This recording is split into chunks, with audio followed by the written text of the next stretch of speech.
آقا علیہ الصلوۃ والسلام نے اور حدیث پاک کے اندر فرمایا، حضور نے فرمایا وَهُوَ شَهْرُ الصَّبْرِ، ماہ رمضان صبر کا مہینہ ہے۔ کون سا مہینہ ہے؟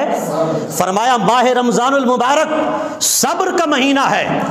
آقا علیہ الصلوۃ والسلام نے فرمایا صبر کا ثواب کیا ہے؟ فرمایا الصبر ثوابہ الجنہ، صبر کا ثواب سیدھا جنت میں داخل آتا ہے۔ سبحان اللہ۔ اور مقام پر اللہ رب العزت نے ارشاد فرمایا یا ایھا الذین آمنوا استعینوا بالصبر والصلاۃ ان اللہ مع الصابرین، فرمایا جو صبر سے کام لیتا ہے، صبر کا دامن پکڑتا ہے، اللہ رب العزت اس کو اپنی معیت، صحبت، سنگت سے نواز دیتا ہے۔ سبحان اللہ۔ اور مقام پر اللہ رب العزت نے ارشاد فرمایا واللہ یحب الصابرین، فرمایا صبر کرنے والے جو ہوتے ہیں اللہ ان سے پیار فرماتا ہے۔ اور مقام پر ارشاد فرمایا انما یوفی الصابرون اجرہم بغیر حساب، صبر کرنے والوں کو اتنا اجر دیا جاتا ہے، اتنا اجر دیا جاتا ہے، فرمایا جو شمار، حساب اور گنتی میں نہیں آ سکتا۔ سبحان اللہ۔ بے حد و حساب اجر و ثواب عطا فرماتا ہے۔